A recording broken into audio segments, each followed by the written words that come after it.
ನಮಸ್ಕಾರ, ಎನ್ಎಂಸಿ ವಾರ್ತೆಗಳಿಗೆ ಸ್ವಾಗತ. ನಾನು ಮಿಥುನ್ ಕುಂಪಲ. ಈಗ ಹೆಡ್ಲೈನ್ಸ್.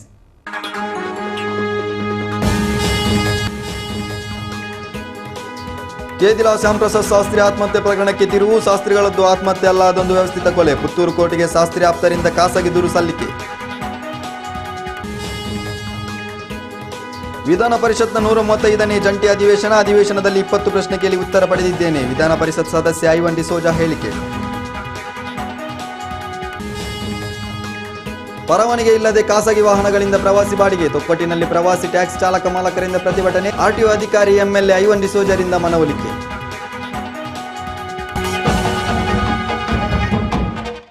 ಕಳೆದ ಆಗಸ್ಟ್ 31ರಂದು ನಡೆದಿದ್ದ ಕೇದಿಲ ಶ್ಯಾಮ್ ಶಾಸ್ತ್ರಿ ಆತ್ಮಹತ್ಯೆ ಪ್ರಕರಣ ಹೊಸ ತಿರುವು ಪಡೆದುಕೊಂಡಿದೆ. ಶ್ಯಾಮ್ ಶಾಸ್ತ್ರಿ ಅವರದ್ದು ಆತ್ಮಹತ್ಯೆ ಅಲ್ಲ, ಅದು ಒಂದು ವ್ಯವಸ್ಥಿತ ಕೊಲೆ ಎನ್ನುವ ಆರೋಪ ಕೇಳಿಬರುತ್ತಿದೆ. ಕೇದಿಲ ಬಡಕಿಲ ನಿವಾಸಿ ಶ್ಯಾಂಪ್ರಸಾದ್ ಶಾಸ್ತ್ರಿ ಆತ್ಮಹತ್ಯೆ ಪ್ರಕರಣದಲ್ಲಿ ಬಳಕೆಯಾದ ಬಂದೂಕಿನ ಪರವಾನಗಿಯು ಬೇರೆ ವ್ಯಾಪ್ತಿಯಾಗಿದ್ದು, ಪ್ರಕರಣದ ಪೊಲೀಸ್ ದಾಖಲೆಗಳಲ್ಲೇ ಹಲವು ಅನುಮಾನಗಳು ಮೂಡಿವೆ. ಆತ್ಮಹತ್ಯೆ ಪ್ರಕರಣ ಇದೀಗ ಹೊಸ ತಿರುವು ಪಡೆದುಕೊಂಡಿದೆ. ಈ ಬಗ್ಗೆ ಮೃತರ ಕುಟುಂಬಸ್ಥ ಹಾಗೂ ಆಪ್ತ ಬಂಧು ಮುಂಡಾಜೆ ನಿವಾಸಿ ಗೋವಿಂದ ಶಾಸ್ತ್ರಿ ಪುತ್ತೂರು ನ್ಯಾಯಾಲಯದಲ್ಲಿ ಖಾಸಗಿ ಪ್ರಕರಣವನ್ನು ದಾಖಲಿಸಿ ಮೇಲ್ನೋಟಕ್ಕೆ ಕೊಲೆಯಂತೆ ಕಾಣಿಸುವ ಪ್ರಕರಣದ ನೈಜ ತನಿಖೆ ನಡೆಯಬೇಕೆಂದು ಆಗ್ರಹಿಸುವ ಮೂಲಕ ಇಡೀ ಪ್ರಕರಣಕ್ಕೆ 1.5 ವರ್ಷದ ಬಳಿಕ ಹೊಸ ತಿರುವನ್ನ ನೀಡಿದ್ದಾರೆ. ಪುತ್ತೂರು ಸಮೀಪದ ಕೇದಿಲ ಬಡಕಿಲ ನಿವಾಸಿ ಶ್ಯಾಂಪ್ರಸಾದ್ ಶಾಸ್ತ್ರಿ ಕಳೆದ ಆಗಸ್ಟ್ 31ರಂದು ಕೇದಿಲ ಬಡಕಿಲದ ನಿವಾಸದಲ್ಲಿ ನಾಡಕೋವಿಯಿಂದ ಗುಂಡಿಟ್ಟುಕೊಂಡು ಆತ್ಮಹತ್ಯೆಗೆ ಯತ್ನಿಸಿದರು. ತೀವ್ರವಾಗಿ ಗಾಯಗೊಂಡಿದ್ದ ಅವರನ್ನ ಪುತ್ತೂರಿನ ಆಸ್ಪತ್ರೆಗೆ ದಾಖಲಿಸಲಾಗಿತ್ತು. ಗಂಭೀರ ಗಾಯಗೊಂಡಿದ್ದ ಹಿನ್ನೆಲೆಯಲ್ಲಿ ಬಳಿಕ ಅವರನ್ನ ಮಂಗಳೂರಿನ ಖಾಸಗಿ ಆಸ್ಪತ್ರೆಗೂ ದಾಖಲಿಸಲಾಗಿತ್ತು. ಆದರೆ ಅಲ್ಲಿ ಚಿಕಿತ್ಸೆ ಫಲಕಾರಿಯಾಗದೆ ಶ್ಯಾಮ್ ಶಾಸ್ತ್ರಿ ಮೃತಪಟ್ಟಿದ್ರು. ಪುತ್ತೂರು ನಗರ ಠಾಣೆಯಲ್ಲಿ ಈ ಬಗ್ಗೆ ಪ್ರಕರಣ ದಾಖಲಾಗಿತ್ತು. ಶ್ಯಾಮ್ ಪ್ರಸಾದ್ ಶಾಸ್ತ್ರಿ ಕೃಷಿಕರಾಗಿದ್ದು ಸಾಮಾಜಿಕ, ಧಾರ್ಮಿಕ ಹಾಗೂ ಸಾಂಸ್ಕೃತಿಕ ಕ್ಷೇತ್ರದಲ್ಲಿ ತೊಡಗಿಸಿಕೊಂಡಿದ್ದರು. ಅವರು ಆತ್ಮಹತ್ಯೆ ಮಾಡಿಕೊಳ್ಳಲು ಸಾಧ್ಯವಿಲ್ಲ, ಇದೊಂದು ವ್ಯವಸ್ಥಿತ ಕೊಲೆ ಎಂದು ಗೋವಿಂದ ಶಾಸ್ತ್ರಿ ಅವರು ಆರೋಪಿಸಿದ್ದಾರೆ. ಆಯ್ತು ಅಂತೇಳಿ ಒಂದು ಸುದ್ದಿ ಬಂತು ನಮಗೆ. ನಾವಾಗ ಅಲ್ಲಿ ಹೋಗುವಾಗ ಸುಮಾರು ಮಂದಿ ಸೇರಿದ್ರು, ಪೊಲೀಸ್ನವರೆಲ್ಲ ಇದ್ದರು, ನಮ್ಮನ್ನೆಲ್ಲ ಹೋಗಲಿಕ್ಕೆ ಬಿಡಲಿಲ್ಲ. ಶ್ಯಾಮಶಾಸ್ತ್ರಿ ಅಲ್ಲಿ ಅವರ ಶ್ಯಾಮಶಾಸ್ತ್ರಿಯಲ್ಲಿ ಕೊಲೆ ಆಗುವಾಗ ಅಲ್ಲಿ ಅವರ ದಿವಾಕರ್ ಶಾಸ್ತ್ರಿಯ ಲಾಂಗ್ ರೇಂಜಿನ ಗನ್ನಿತ್ತು. ಅದು ವಿಟ್ಲ ವ್ಯಾಪ್ತಿಯ ಠಾಣೆಗೆ ಸೇರುವುದು. ಅದರ ಹತ್ತಿರ ಸಹ ಈ ಶ್ಯಾಮಶಾಸ್ತ್ರಿಯ ಗನ್ನು ಸಹ ಇತ್ತು. ದಿವಾಕರ್ ಶಾಸ್ತ್ರಿ ಅಲ್ಲಿ ತನಿಖಾಧಿಕಾರಿಗಳನ್ನು ಮಾಜರು ಮಾಡುವಾಗ ಅವರ ಬಿದ್ದ ರಕ್ತವನ್ನು ಕೂಡಲೇ ಅವರು ಬಟ್ಟೆಯಿಂದ ಒರೆಸಿ ತೆಗಿತಾರೆ. ಇವರು ಅವರ ಮರಣವನ್ನು ನೋಡುವುದು ಬಿಟ್ಟು, ಅವರ ಮರಣವನ್ನು ರಕ್ಷಣೆ ಮಾಡುವುದು ಬಿಟ್ಟು ಈ ಬಟ್ಟೆಯಲ್ಲಿ ಯಾಕೆ ಈ ರಕ್ತ ಕಲೆಯನ್ನು ಅವರು ತೆಗೆದು. ಮತ್ತೆ ದಿವಾಕರ್ ಶಾಸ್ತ್ರಿ ಅಲ್ಲ, ಈ ಶ್ಯಾಮಶಾಸ್ತ್ರಿ ಅಂತ ಆತ್ಮಹತ್ಯೆ ಮಾಡಿಕೊಳ್ಳುವ ವ್ಯಕ್ತಿ ಅಲ್ಲ. ಅವರು ಯಾವಾಗಲೂ ಹೇಳ್ತಿದ್ರು ಆತ್ಮಹತ್ಯೆ ಮಾಡಬಾರ್ದು, ಅದು ಹೇಳಿತನ. ದೇವರು ಕೊಟ್ಟ ಆಯುಷ್ಯ ಇರುವಾಗ ನಮಗೆ ಆತ್ಮಹತ್ಯೆ ಯಾಕೆ ಮಾಡಬೇಕು ಅಂತೇಳಿ ಅವರದ್ದು ಒಂದು ಪ್ರಶ್ನೆ ಇತ್ತು. ಬೆಂಗಳೂರಿನಲ್ಲಿ ನೆಲೆಸಿರುವ ಶ್ಯಾಮ್ ಪ್ರಸಾದ್ ರವರ ಅಣ್ಣ ದಿವಾಕರ್ ಶಾಸ್ತ್ರಿ, ಪ್ರೇಮಲತಾ ದಂಪತಿ ಹೊಸನಗರ ಬೆಳವಣಿಗೆಯಲ್ಲಿ ಈ ವಿಚಾರಕ್ಕೆ ಸಂಬಂಧಿಸಿ ಕೆಲವೊಂದು ಹವ್ಯಕ ಬ್ರಾಹ್ಮಣ ಸಮುದಾಯವು ಶ್ಯಾಮ್ ಪ್ರಸಾದ್ ಶಾಸ್ತ್ರಿ ಅವರನ್ನು ಅವಮಾನಿಸಿ ಹೀಯಾಳಿಸಿ ಅವರ ವಿರುದ್ಧ ಅವಹೇಳನಕಾರಿಯಾಗಿ ಪ್ರಚಾರ ಮಾಡಿದ್ದರು ಎನ್ನಲಾಗಿದೆ. ಇನ್ನೊಂದೆಡೆ ಇವರ ಕುಟುಂಬಕ್ಕೆ ಸಾಮಾಜಿಕ ಬಹಿಷ್ಕಾರ ಹಾಕಿ ಸಮಾಜದಿಂದ ಹೊರಗಿಡುವ ಹುನ್ನಾರ ಕೂಡ ನಡೆದಿತ್ತು ಎನ್ನಲಾಗಿದೆ.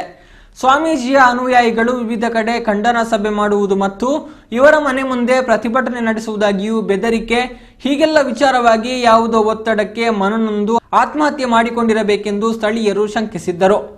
ಶ್ಯಾಮ್ ಪ್ರಸಾದ್ ಶಾಸ್ತ್ರಿ ಅವರ ನಿಧನದ ಸುದ್ದಿ ತಿಳಿಯುತ್ತಿದ್ದಂತೆ ಕೇದಿಲ ಗ್ರಾಮಸ್ಥರು ಪುತ್ತೂರು ನಗರ ಠಾಣೆ ಮುಂಭಾಗದಲ್ಲಿ ಜಮಾಯಿಸಿ ಗುಂಡು ಹಾರಿಸಿಕೊಳ್ಳಲು ಕಾರಣರಾದ ತಪ್ಪಿತಸ್ಥರೆಲ್ಲರಿಗೂ ಶಿಕ್ಷೆ ವಿಧಿಸುವಂತೆ ಆಗ್ರಹಿಸಿ ದೂರು ಸಲ್ಲಿಸಿದ ಘಟನೆಯೂ ನಡೆದಿತ್ತು. ಪ್ರಕರಣವನ್ನ ಸಿಐಡಿಗೂ ಹಸ್ತಾಂತರಿಸಲಾಗಿತ್ತು. ಇದೀಗ ಪುತ್ತೂರು ನ್ಯಾಯಾಲಯದಲ್ಲಿ ಖಾಸಗಿ ದೂರು ಸಲ್ಲಿಸಿದ ಗೋವಿಂದ ಶಾಸ್ತ್ರಿ ಅವರು ಶ್ಯಾಮ್ ಪ್ರಸಾದ್ ಶಾಸ್ತ್ರಿ ಅವರದ್ದು ಆತ್ಮಹತ್ಯೆಯಲ್ಲ, ಅದೊಂದು ವ್ಯವಸ್ಥಿತ ಕೊಲೆ ಎಂದು ಆರೋಪಿಸಿದ್ದಾರೆ. ತನಿಖೆಯ ಹಂತದಲ್ಲಿದ್ದ ಶ್ಯಾಮ್ ಪ್ರಸಾದರ ಸಾವಿನ ಸುದ್ದಿ ಇದೀಗ ಮತ್ತೆ ಚುರುಕುಗೊಂಡು ಸಾರ್ವಜನಿಕ ವಲಯದಲ್ಲಿ ಚರ್ಚೆಗೆ ಗ್ರಾಸವಾಗಿದೆ. ಪುತ್ತೂರು ನ್ಯಾಯಾಲಯಕ್ಕೆ ಈಗಾಗಲೇ ದೂರು ಸಲ್ಲಿಸಲಾಗಿದ್ದು, ನ್ಯಾಯಾಲಯದ ಸೂಚನೆ ಬಳಿಕ ಪುತ್ತೂರು ನಗರ ಪೊಲೀಸರು ದೂರನ್ನ ದಾಖಲಿಸಿಕೊಂಡು ತನಿಖೆ ನಡೆಸಲಿದ್ದಾರೆ.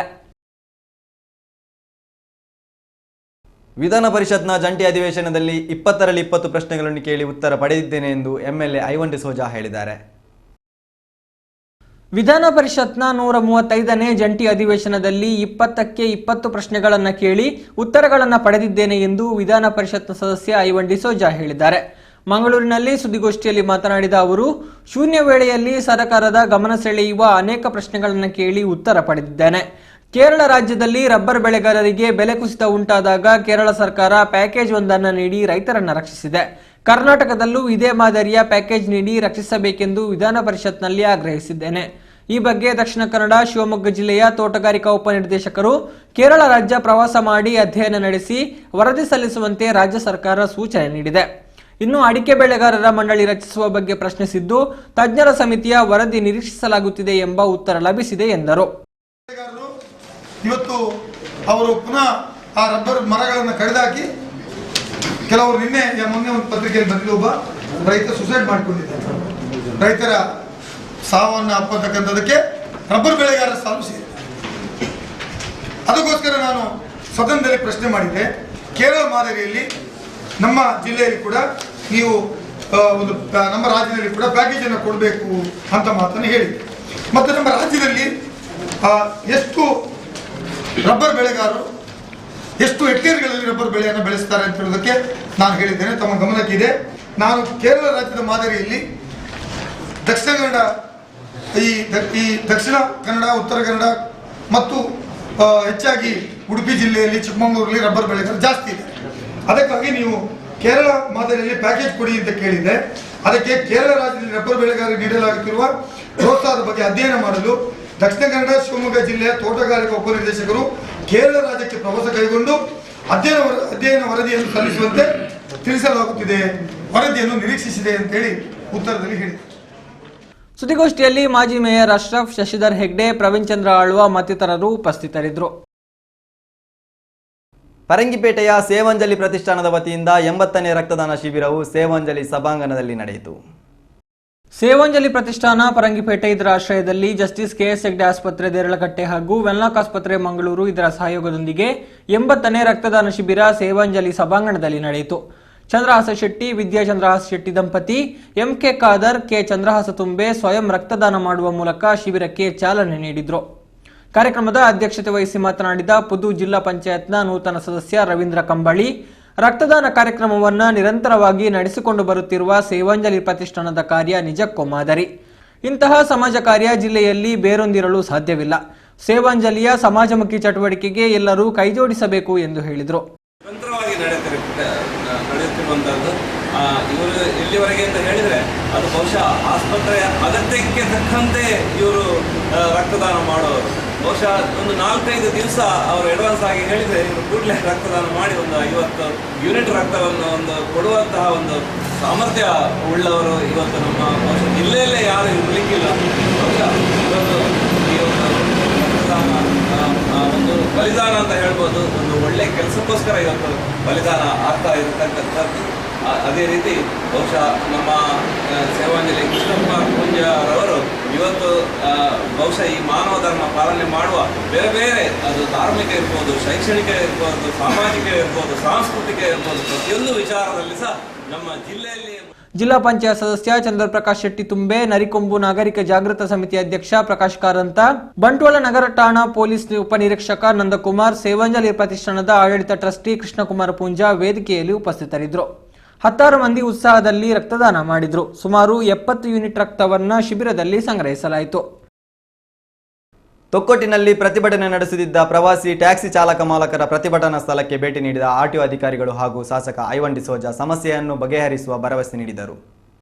ಪರವಾನಿಗೆ ಇಲ್ಲದ ಬಸ್ಸುಗಳು ಮತ್ತು ಖಾಸಗಿ ಕಾರುಗಳು ಪ್ರವಾಸಿ ಬಾಡಿಗೆ ಮಾಡುವುದರ ವಿರುದ್ಧವಾಗಿ ಟೂರಿಸ್ಟು ಕಾರು ಮತ್ತು ವ್ಯಾನ್ ಚಾಲಕ ಮಾಲಕರ ಸಂಘದ ಸದಸ್ಯರು ತೊಕ್ಕೋಟು ಬಸ್ಸು ತಂಗುದಾಣದಲ್ಲಿ ಪ್ರತಿಭಟನೆ ಮತ್ತು ಉಪವಾಸ ಸತ್ಯಾಗ್ರಹ ನಡೆಸುತ್ತಿದ್ದರು.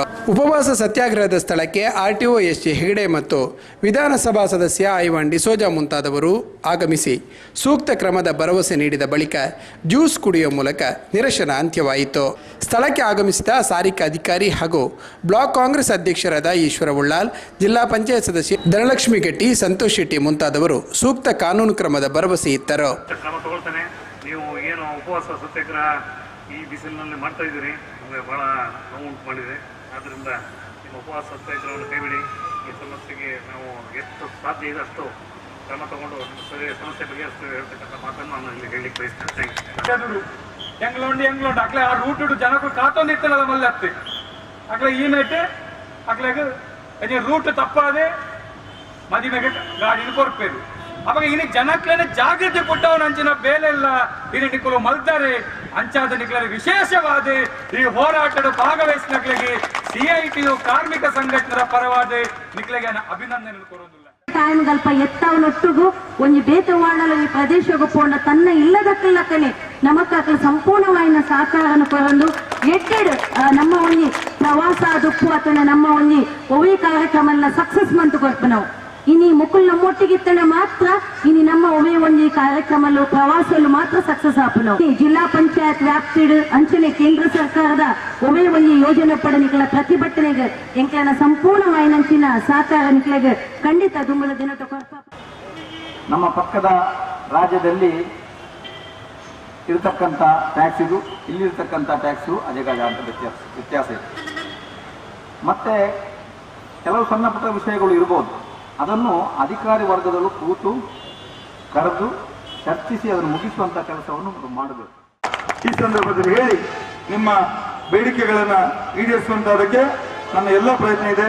ನಾನು ಮುಖ್ಯಮಂತ್ರಿಗಳಿಗೆ ಅದನ್ನು ಹೇಳ್ತೇನೆ ಮತ್ತು ನಿಮ್ಮ ಬೇಡಿಕೆಗಳನ್ನು ಪುನಃ ನಾನು ನಿಮ್ಮನ್ನ ಕರೆಸಿ ಮಾತಾಡಿ ಇನ್ನೂ ಹೆಚ್ಚಿನ ನನಗೆ ಮಾಹಿತಿಗಳು ಬೇಕಾದಾಗ ಕರೆಸಿ ನಿಮ್ಮ ಜೊತೆ ಮಾತಾಡ್ತೇನೆ. ಅಧಿಕಾರಿಗಳ ಹಾಗೂ ಜನಪ್ರತಿನಿಧಿಗಳ ಭರವಸೆಯಿಂದಾಗಿ ಸದ್ಯಕ್ಕೆ ನಿರಶನ ಅಂತ್ಯಗೊಳಿಸಲಾಗಿದೆ ಎಂದು ದಿನೇಶ್ ಕುಂಪಲ ಈ ಸಂದರ್ಭ ತಿಳಿಸಿದರು. ಮುಖ್ಯಮಂತ್ರಿಯವರಲ್ಲಿ ಈ ಒಂದು ಮನವಿಗೆ ಸ್ಪಂದಿಸಲು ಅವಕಾಶ ಮಾಡಿಕೊಡಬೇಕಾಗಿ ನಮ್ಮೆಲ್ಲರ ಪರವಾಗಿ ನಾನು ಕೇಳಿ. ಈಗ ಸಣ್ಣ ವಿರಾಮದ ನಂತರ NMC ವಾರ್ತೆ ಮತ್ತೆ ಮುಂದುವರಿಯುವುದು.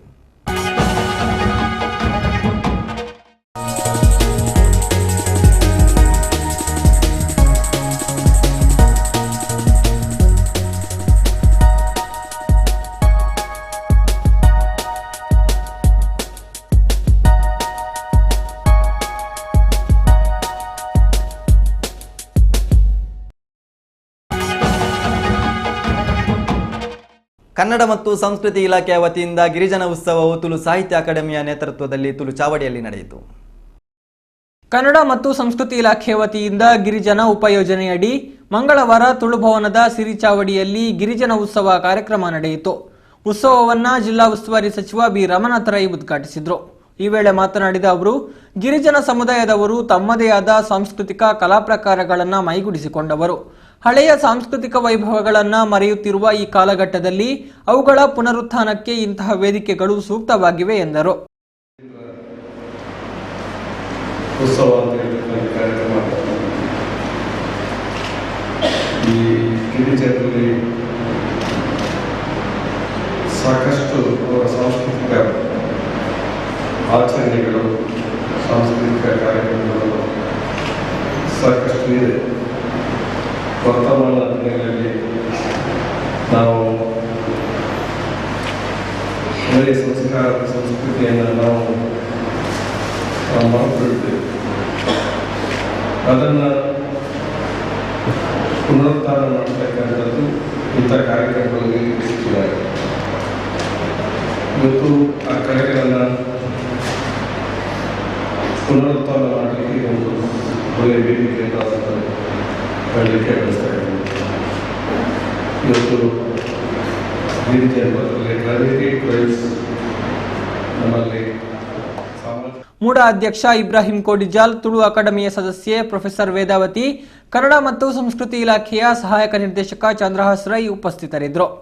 ಗಿರಿಜನ ಉತ್ಸವದಲ್ಲಿ ಕನ್ಯಾನದ ಗಿರಿ ಸಿರಿ ಜಾನಪದ ಕಲಾ ತಂಡ ಬುಡಕಟ್ಟು ಕಲಾ ಪ್ರದರ್ಶನವನ್ನು ಪ್ರದರ್ಶಿಸಿದರೆ, ರಮೇಶ್ ಕೋರಲ್ ಕಲಾ ತಂಡ ಕುಡ್ಲ ಕೊರಗರ ಗಜಮೇಳ ಪ್ರದರ್ಶನದ ಮೂಲಕ ಗಮನ ಸೆಳೆಯಿತು. ಮನೋಹರ್ ಎಸ್ ಬಂಟ್ವಾಳ ತಂಡ ನವಿಲು ನೃತ್ಯವನ್ನು ಪ್ರದರ್ಶಿಸಿದರೆ, ಬಂಟ್ವಾಳದ ರಮೇಶ್ ಮತ್ತು ಬಳಗದ ತಂಡ ಕರಡಿ ನೃತ್ಯವನ್ನು ಪ್ರದರ್ಶಿಸಿತು. ಸುಮಾರು 15ಕ್ಕೂ ಹೆಚ್ಚು ಕಲಾ ತಂಡಗಳು ಉತ್ಸವದಲ್ಲಿ ಪಾಲ್ಗೊಂಡಿದ್ದವು.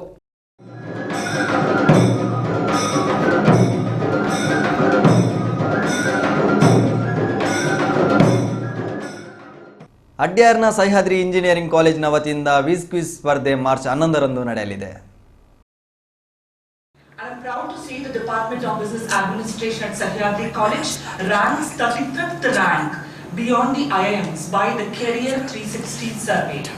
The college has academic collaborations with IIT, IIIT Allahabad, ISRO, Ghent University Belgium and University of Pardubai, Czech Republic.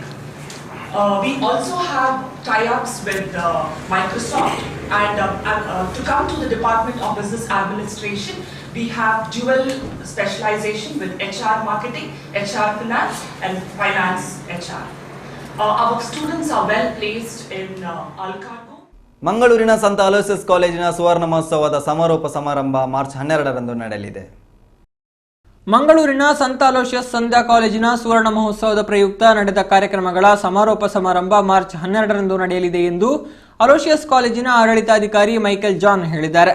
ಮಂಗಳೂರಿನಲ್ಲಿ ಸುದ್ದಿಗೋಷ್ಠಿಯಲ್ಲಿ ಮಾತನಾಡಿದ ಅವರು, ಮಾರ್ಚ್ 12ರಂದು ಸಂಜೆ 6 ಗಂಟೆಗೆ ಸುವರ್ಣ ಮಹೋತ್ಸವದ ಸಮಾರೋಪ ಸಮಾರಂಭ ನಡೆಯಲಿದೆ. ಉನ್ನತ ಶಿಕ್ಷಣ ಸಚಿವ ಟಿ.ಬಿ. ಜಯಚಂದ್ರ, ಹಿಂದುಳಿದ ವರ್ಗಗಳ ಅಭಿವೃದ್ಧಿ ಇಲಾಖೆಯ ಕಾರ್ಯದರ್ಶಿ ಶಾಲಿನಿ ರಜನೀಶ್ ಮತ್ತಿತರ ಗಣ್ಯರು ಕಾರ್ಯಕ್ರಮಗಳಲ್ಲಿ ಪಾಲ್ಗೊಳ್ಳಲಿದ್ದಾರೆ ಎಂದರು. We are coming from St. Aloysius Evening College. As you know, St. Aloysius Evening College is celebrating the Golden Jubilee this year, and on the 12th of this month, Saturday, we are having the closing function, valedictory function of this Golden Jubilee celebration. It's a great service when the college started 50 years ago to the people of Mangalore, especially those who were deprived of college education at that time, and after coming to the college they have done well for themselves, and for the last 50 years this college. ಸುದ್ದಿಗೋಷ್ಠಿಯಲ್ಲಿ ಕಾಲೇಜಿನ ಪ್ರಮುಖರಾದ doctor Manohar Serao, doctor Ronald Lobo ಉಪಸ್ಥಿತರಿದ್ದರು. ಗ್ರಾಹಕರು ಮತ್ತು ವ್ಯವಹಾರಸ್ಥರ ಅನುಕೂಲಕ್ಕಾಗಿ ಎಂಕಾರ್ಟ್ ಎನ್ನುವ magazine ಹಾಗೂ website ಸೇವೆಯನ್ನು ಮಂಗಳೂರಿನಲ್ಲಿ ಆರಂಭಿಸಲಾಗಿದೆ. ಮಂಗಳೂರಿಗಾಗಿ ಮೊತ್ತ ಮೊದಲ ವ್ಯವಹಾರ ಉತ್ತೇಜನದ ಮ್ಯಾಗಝಿನ್ ಹಾಗೂ ವೆಬ್ಸೈಟ್ಗಳನ್ನು ಎಂಕಾರ್ಟ್ ಪರಿಚಯಿಸುತ್ತಿದ್ದು, ಡಿಸ್ಕೌಂಟ್ ಕಾರ್ಡ್ಗಳನ್ನು ಕೊಡುಗೆಯಾಗಿ ನೀಡಲಿದೆ ಎಂದು ಭಾಸ್ಕರ್ ರೈ ಕುಕ್ಕವಳ್ಳಿ ಹೇಳಿದ್ದಾರೆ. ಮಂಗಳೂರಿನಲ್ಲಿ ಸುದ್ದಿಗೋಷ್ಠಿಯಲ್ಲಿ ಮಾತನಾಡಿದ ಅವರು, ಗ್ರಾಹಕರು ಹಾಗೂ ವ್ಯವಹಾರಸ್ಥರನ್ನ ಕೇಂದ್ರೀಕರಿಸಿಕೊಂಡು ವಿಶೇಷವಾಗಿ ಯೋಜನೆಗಳನ್ನು ರೂಪಿಸಲಾಗಿದ್ದು, ಖರೀದಿಗೆ ಅನುಗುಣವಾಗಿ ರಿಯಾಯಿತಿ ಮತ್ತು ಕೊಡುಗೆಗಳನ್ನು ಪಡೆಯಲು ಎಂಕಾರ್ಟ್ ಮೂಲಕ ಅನುಕೂಲವಾಗಲಿದೆ. ಜೊತೆಗೆ ಈ ಕಾರ್ಡ್ ಪ್ರತಿಯೊಂದು ಖರೀದಿಯಲ್ಲೂ 50% ರಿಯಾಯಿತಿ ದೊರಕಿಸಿಕೊಡಲಿದೆ ಎಂದರು. ಡಿಸ್ಕೌಂಟ್ ಅನ್ನು ಪಡೆಯುವುದಕ್ಕೆ ಜನಸಾಮಾನ್ಯರು ಕೂಡ ಅವಕಾಶ ಇದೆ. ಈ ಕಾರ್ಡ್ ಅನ್ನು ಪಡ್ಕೊಂಡ್ರೆ ಈ ಕಾರ್ಡ್ ಅನ್ನು ಇವರ ವೆಬ್ಸೈಟ್ಗೆ ಹೋಗಿ ಅಲ್ಲಿ ಅಪ್ಲಿಕೇಶನ್ ಇದೆ, ಅದರಲ್ಲಿ ಆನ್ಲೈನ್ ಅಲ್ಲಿ ಇವರು ಅಪ್ಲೈ ಮಾಡಿದ್ರೆ ಮನೆ ಬಾಗಿಲಿಗೆ ಅದನ್ನು ತಲುಪಿಸುವಂತ ಒಂದು ವ್ಯವಸ್ಥೆಯನ್ನು ಕೂಡ ಮಾಡುತ್ತಾರೆ. ಇದರ ಜೊತೆಗೆ ಇನ್ನೊಂದು ವಿಶೇಷ ಅಂತ ಹೇಳಿದ್ರೆ, ಸುಮಾರು 4 ಲಕ್ಷದ ಇದು ಮೊದಲ ಕೊಡುಗೆಯಾಗಿ ಇವರು ಒಂದು ಲಕ್ಕಿ ಡಿಪ್ ಅನ್ನ ಮಾಡ್ತಾ ಇದ್ದಾರೆ. ಸುಮಾರು 4 ಲಕ್ಷದ ವಸ್ತುಗಳನ್ನ ಗ್ರಾಹಕರಿಗೆ ಕೊಡುವಂಥದ್ದು. ಇದು ಇವರ ಟೈಅಪ್ಪಿನ ಶಾಪ್ ಮಾಲ್ಗಳಲ್ಲಿ ಅದಕ್ಕೊಂದು ಬಾಕ್ಸ್ ಅನ್ನು ಇಟ್ಟಿರ್ತಾರೆ, ಕೂಪನ್ ಇರ್ತದೆ. ಆ ಕೂಪನ್ ಅದಕ್ಕೆ ಹಾಕಿದ್ರೆ ಅದರಲ್ಲಿ ಲಕ್ಕಿ ಡಿಪ್ಪು ತೆಗೆದು ಯಾರು ಅದರಲ್ಲಿ ವಿಜೇತರಾಗಿದ್ದಾರೆ ಅವರಿಗೆ ಅದೇ ಶಾಪಿಗೆ ಹೋಗಿ ಅವರಿಗೆ ಬಹುಮಾನವನ್ನು ಕೊಡುವಂತ ಒಂದು ವ್ಯವಸ್ಥೆಯನ್ನ ಅವರು ಮಾಡಿದ್ದಾರೆ. ಸುದ್ದಿಗೋಷ್ಠಿಯಲ್ಲಿ ಎಂಕಾರ್ಟ್ನ ಮುಖ್ಯಸ್ಥರಾದ ಲೋಕೇಶ್ ಶೆಟ್ಟಿ, ಪ್ರಸಾದ್ ಉಪಸ್ಥಿತರಿದ್ದರು. ಮಂಗಳೂರಿನ ಎಸ್ಡಿಎಂ ಕಾನೂನು ಮಹಾವಿದ್ಯಾಲಯದ ವತಿಯಿಂದ ಮಾರ್ಚ್ 10ರಿಂದ 13ರವರೆಗೆ ರಾಷ್ಟ್ರಮಟ್ಟದ ಕಾನೂನು ಸ್ಪರ್ಧೆಗಳು ನಡೆಯಲಿವೆ. ಶ್ರೀ ಧರ್ಮಸ್ಥಳ ಮಂಜುನಾಥೇಶ್ವರ ಕಾನೂನು ಮಹಾವಿದ್ಯಾನಿಲಯದ ವತಿಯಿಂದ ರಾಷ್ಟ್ರಮಟ್ಟದ ಕಾನೂನು ಸ್ಪರ್ಧೆಗಳು ಮಾರ್ಚ್ 10ರಿಂದ 13ರವರೆಗೆ ನಡೆಯಲಿದೆ ಎಂದು ಕಾನೂನು ಮಹಾವಿದ್ಯಾಲಯದ ಉಪನ್ಯಾಸಕ ಉದಯ್ ಕುಮಾರ್ ಹೇಳಿದ್ದಾರೆ. ಸುದ್ದಿಗೋಷ್ಠಿಯಲ್ಲಿ ಈ ಬಗ್ಗೆ ಮಾಹಿತಿ ನೀಡಿದ ಅವರು, ಮಾರ್ಚ್ 10ರಿಂದ 14ರವರೆಗೆ 4 ದಿನಗಳ ಲೆಕ್ಸ್ ಅಲ್ಟಿಮಾ 16 ರಾಷ್ಟ್ರಮಟ್ಟದ ಸ್ಪರ್ಧೆಗಳು ನಡೆಯಲಿವೆ. ದೇಶದ ವಿವಿಧ ಭಾಗಗಳ ಸುಮಾರು 19 ಕಾನೂನು ಕಾಲೇಜುಗಳ 120 ವಿದ್ಯಾರ್ಥಿಗಳು ಕಾರ್ಯಕ್ರಮದಲ್ಲಿ ಪಾಲ್ಗೊಳ್ಳಲಿದ್ದಾರೆ. 10 ವಿಭಾಗಗಳಲ್ಲಿ ಕಾನೂನು ಸ್ಪರ್ಧೆಗಳು ನಡೆಯಲಿವೆ ಎಂದರು. Yesterday we have done a rally just to bring in legal awareness in Bangalore city as such.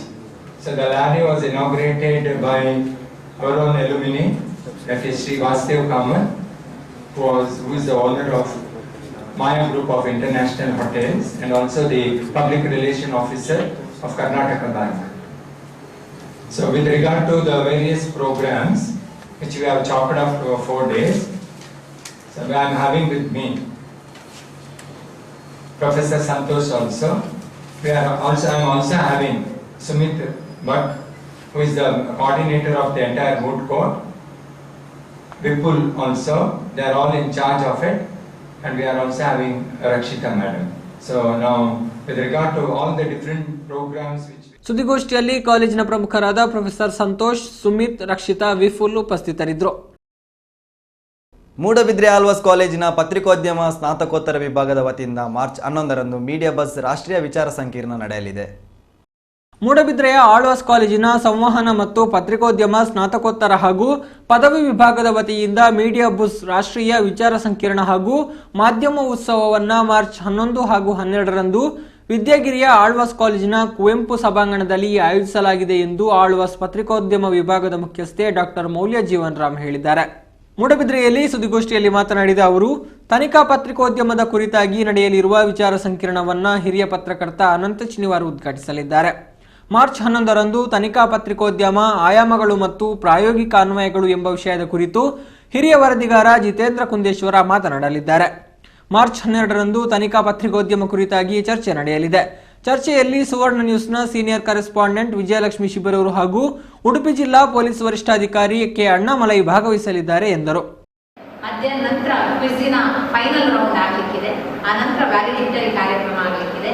Valedictory ಕಾರ್ಯಕ್ರಮದಲ್ಲಿ ನಮ್ಮ ಜೊತೆಗೆ ಮಂಗಳೂರಿನ ಪ್ರೆಸ್ ಕ್ಲಬ್ ಅಧ್ಯಕ್ಷರಾದ ಡೆಕ್ಕನ್ ಹೆರಾಲ್ಡ್ನ ಬ್ಯೂರೋ ಚೀಫ್ ಆಗಿರುವಂತಹ ರೊನಾಲ್ಡ್ ಅನಿಲ್ ಫರ್ನಾಂಡಿಸ್ ಅವರು ಭಾಗವಹಿಸಲಿಕ್ಕಿದ್ದಾರೆ. ಮತ್ತೆ ಮೂಡುಬಿದಿರೆ ಪ್ರೆಸ್ ಕ್ಲಬ್ನ ಅಧ್ಯಕ್ಷರಾದ ಗಣೇಶ್ ಕಾಮತ್ ಅವರು ಕೂಡ ನಮ್ಮ ಜೊತೆ ಮುಖ್ಯ ಅತಿಥಿಗಳಾಗಿರ್ಲಿಕ್ಕಿದ್ದಾರೆ. ಆ ಸಮಾರಂಭದ ಅಧ್ಯಕ್ಷತೆಯನ್ನ ನಮ್ಮ ಟ್ರಸ್ಟಿಗಳಾದ ವಿವೇಕ್ ಆಳ್ವ ಅವರು ವಹಿಸಲಿಕ್ಕಿದ್ದಾರೆ.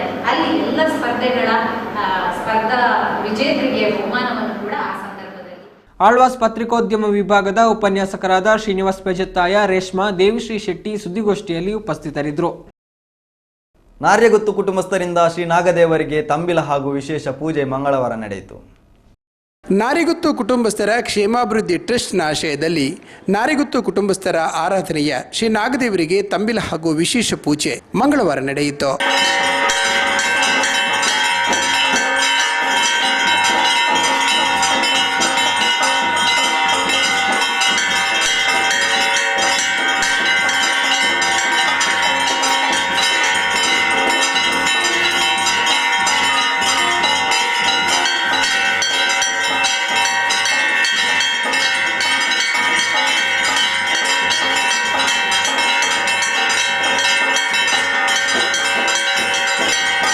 ಬಳಿಕ ನಾರಿಗುತ್ತಿರ ದೈವ ಕೊಟ್ಟಿದ್ದಲ್ಲಿ ಶ್ರೀ ತೊಡಕುಕ್ಕಿನಾರ್ ಬಂಟಜಾವದೆ ಪರಿವಾರ ದೈವಗಳಿಗೆ ಪೂಜೆ ಸಲ್ಲಿಸಲಾಯಿತು.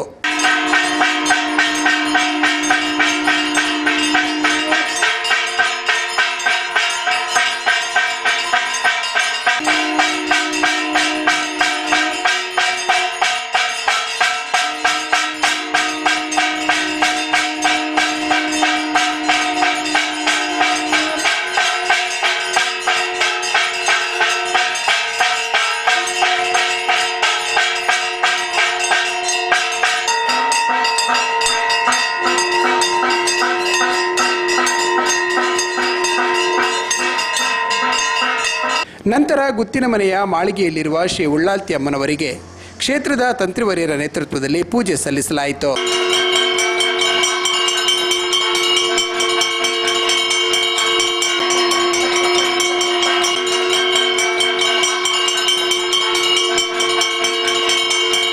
ಈ ಸಂದರ್ಭ ಗುತ್ತಿನ ಹಿರಿಯರಾದ ತಿಮ್ಮಪ್ಪ ಕೊಂಡೆಯನ ಮಂಜು ಭಂಡಾರಿ ಸಾಂದರ್ಭೋಚಿತವಾಗಿ ಮಾತನಾಡಿದರು.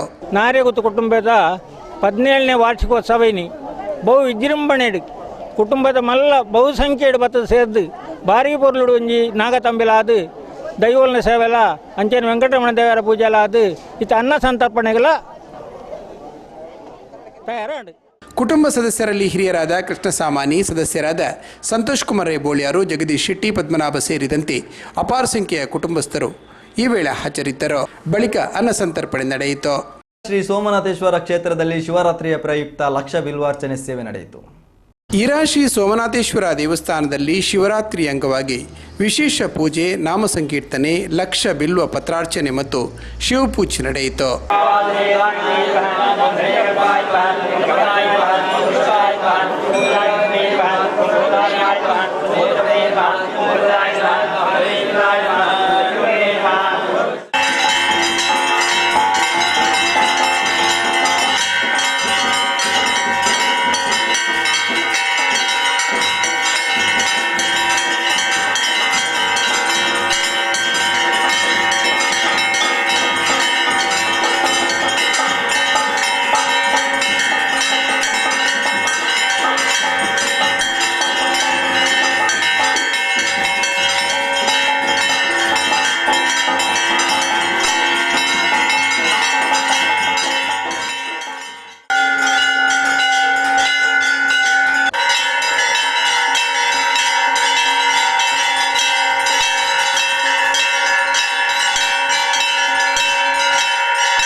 ರಾತ್ರಿ ಶ್ರೀಮತಿ ಲಲಿತಾ ಜಯರಾಮ್ ಪೂಜಾರಿ ಕುಟುಂಬಸ್ಥರ ಸೇವೆಯಾಗಿ ಕಟೀಲು ಮೇಳದ ಶ್ರೀ ದೇವಿ ಮಹಾತ್ಮೆ ಯಕ್ಷಗಾನ ಬಯಲಾಟ ನಡೆಯಿತು.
ಶ್ರೀ ತೋಡಕುಕ್ಕಿನ್ನರ್ ಪರಿವಾರ ದೈವಗಳಿಗೆ ಮಾರ್ಚ್ 17 ಮತ್ತು 18ರಂದು ಪೈಚಿಲ್ ಧರ್ಮ ನೇಮೋತ್ಸವ ನಡೆಯಲಿದ್ದು ಪೂರ್ವ ಸಿದ್ಧತೆಗಳು ಭರದಿಂದ ನಡೆಯುತ್ತಿದೆ. ಕಣಂತೂರಿನ ಶ್ರೀ ತೋಡಕುಕ್ಕಿನಾರ ಸ್ವಾಮಿ, ದುರ್ಗಾಲಯ ಪರಿವಾರ ದೈವಗಳು, ಕೂಟತ್ತಜಿಯ ಶ್ರೀ ಉಳ್ಳಾಲ್ತಿಯಮ್ಮ ಬಂಟಜಾವದೆ ದೈವಗಳಿಗೆ 12 ವರ್ಷಗಳಿಗೊಮ್ಮೆ ಸಮರ್ಪಣೆಗೊಳ್ಳುವ ಪೈಚಿಲ್ ಧರ್ಮನೇಮ ಮಾರ್ಚ್ 17 ಮತ್ತು 18ರಂದು ಮುದುಂಗಾರುಕಟ್ಟೆ ಸಮೀಪದ ದುರ್ಗಲಾಪು ಎಂಬಲ್ಲಿ ನಡೆಯಲಿದೆ. ಧರ್ಮನೇಮಕ್ಕೆ ಸಿದ್ಧತೆ ಭರದಿಂದ ನಡೆಯುತ್ತಿದೆ. ಪ್ರತಿನಿತ್ಯ ಹಾಗೂ ಭಾನುವಾರಗಳಲ್ಲಿ ವಿವಿಧ ಸಂಘಟನೆಯ ಕಾರ್ಯಕರ್ತರು ಶ್ರಮದಾನವನ್ನು ನಡೆಸುತ್ತಿದ್ದಾರೆ ಎಂದು ಸಮಿತಿಯ ಸಂಚಾಲಕ ಜಿಲ್ಲಾ ಪಂಚಾಯತ್ ಸದಸ್ಯ ಸಂತೋಷ್ ಕುಮಾರ್ ರೈ ತಿಳಿಸಿದರು. ಅರಸು ತೋಡಕುಕ್ಕಿನಾರ ದೇವಸ್ಥಾನ ಕಣಂತೂರು ಇಂದು 16 ವರ್ಷಗಳ ನಡಪುನಂಚಿನ ಪೈಚಿಲ್ ಧರ್ಮನೇಮ ವಿಶೇಷವಾದ ಮೂಜೂರು ಐನು ಗ್ರಾಮ ಎಂಗ್ಲ ಲೆಕ್ಕಾಚಾರಡು 14 ತಾರೀಕಿಗೆ ಬೈಯರ್ 5 ಗಂಟೆಗೆ ಭಾರಿ ವಿಜೃಂಭಣೆಡು 1000 ಜನಗಳ ಒಟ್ಟಿಗೆ ಮುಡಿಪಿನ ಕ್ಷೇತ್ರದ್ದು ಹೊರೆ ಕಾಣಿಕೆ ನಡಪೆರಂಡು. 12 ವರ್ಷಗಳಿಗೊಮ್ಮೆ 10 ಮಂದಿಯ ತಲೆವಂತಿಗೆಯಿಂದ ನಡೆಯುವುದೇ ಪೈಚಿಲ್ ಧರ್ಮನೇಮ ಎಂದು ಸಮಿತಿಯ ಜಗದೀಶ್ ಶೆಟ್ಟಿ ತಿಳಿಸಿದರು. ನಮ್ಮ ತೋಡಕುಕ್ಕಿನಾರ್ನ ಕ್ಷೇತ್ರಡು ದುರ್ಗಲಾಪುಡು ಅನಾದಿ ಕಾಲದಿಂಚಲ ಈ ಪೈಚಿಲ್ ನೇಮ ಪಂಪುನೊಂಜಿ ನಡತೊಂದು ಬೈದನು. ಈ ಪೈಚಿಲ್ ನೇಮ ಅಂಡ ಕೊಂಚ ವಿಶೇಷವಾದ ಮಹತ್ವ ಉಂಡು. ಪೈಚಿಲ್ ಮಂಡ 10 ಜನ ಸೇರ್ದು ಮಾತೆರ್ಲ ಅಕಲ್ನ ಕೈ ಹಿಡ್ದು ಏತು ಕಾಣಿಕೆ ದೇವರಿಗೆ ಸಂದುಡ ತರೆವಂತಿಗೆ ಸಂದುಡ ಐನು ಮಾತ ಒಟ್ಟು ಮಲ್ತದು ಭಾರಿ ವಿಜೃಂಭಣೆಡು ನಮ್ಮ ಕಣಂತೂರದ ತೋಡಕುಕ್ಕಿನಾರು ಉಳ್ಳಾಲ್ದಿ ಬಂಟಜಾವದೆ ಅಂಚೆನೆ ನಮ್ಮ ದುರ್ಗಲಾಯ ದೈವಲೆಗೆ ಭಾರಿ ವಿಜೃಂಭಣೆದ ಧರ್ಮನೇಮನು 10 ಜನ ಸೇರ್ದು ಆ ತರೆ ಕಾಣಿಕೆ ಕೊರ್ಪುನಂಚಿನ ಆ ನೇಮನೆ ಪೈಚಿಲ್ ನೇಮ ಅಂದು ಕೊಂಚ ವಿಶೇಷ ಒಂದು. ಹಸಿರುವಾಣಿ ಹೊರೆ ಕಾಣಿಕೆ ಕೂಟತ್ತಜಿಯಿಂದ ಕಿರುವಾಳು ಬರುವುದು ದೈವಗಳ ಭೇಟಿ ವಿಶಿಷ್ಟವಾಗಿದ್ದು ಇದನ್ನು ಕಣ್ಣಾರೆ ನೋಡುವುದೇ ನಮ್ಮ ಭಾಗ್ಯ ಎಂದು ಕಣಂತೂರಿನ ಆಡಳಿತ ಮುಖ್ಯಸ್ಥರಾದ ತಿಮ್ಮಪ್ಪ ಕೊಂಡೆಯನೆ ಮಂಜು ಭಂಡಾರಿ ಈ ಸಂದರ್ಭ ತಿಳಿಸಿದರು. 16 ವರ್ಷ ಕಟ್ಟಡ ನುಂತೆರೆ 11 ವರ್ಷ ಆನಾಗ ಬೂಲಿ ಬತ್ತುಂಡು ಆ ಬೂಲಿಯನ್ನು ಕನದ್ದು ಇದು 325 ದಿನಟ್ಟು ವ್ರತೊಟ್ಟೆ ಅನುಕೂಲದು ಐಕ ತಮ್ಮ ಸಂಬಂಧಪಟ್ಟನ ಪಾತ್ರಿ ಇನಿ ಮುಟ್ಟಲ ಎಲ್ಲ ಮುಟ್ಟಲ ಬಲ್ಪುದಿ 2 ಬಲ್ಪುದಿ ಒಂದುಳ್ಳಿ ಅಂಚಿನ ವ್ರತೊಟ್ಟು ಆಚರಣೆ ಮಂತನಂಚಿನ ಆ 16 ವರ್ಷಗಳ ಅಪನ ಪೈಚಿಲ್ ನೇಮ. ಕೊನೆಯಲ್ಲಿ ಮತ್ತೊಮ್ಮೆ ಹೆಡ್ಲೈನ್ಸ್.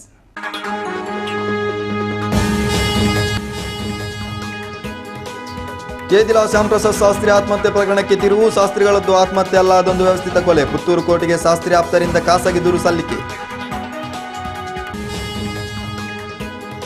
ವಿಧಾನ ಪರಿಷತ್ನ 135ನೇ ಜಂಟಿ ಅಧಿವೇಶನದಲ್ಲಿ 20 ಪ್ರಶ್ನೆ ಕೇಳಿ ಉತ್ತರ ಪಡೆದಿದ್ದೇನೆ. ವಿಧಾನ ಪರಿಷತ್ ಸದಸ್ಯ ಐವನ್ ಡಿಸೋಜಾ ಹೇಳಿಕೆ.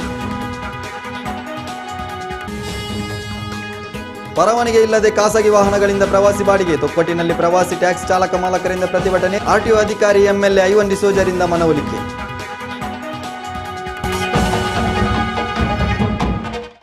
ಇದು ಈ ದಿನದ ಎನ್ಎಂಸಿ ವಾರ್ತೆಗಳು. ನಾಳಿನ ಎನ್ಎಂಸಿ ವಾರ್ತೆಯೊಂದಿಗೆ ಮತ್ತೆ ಭೇಟಿಯಾಗೋಣ. ವಂದನೆಗಳು.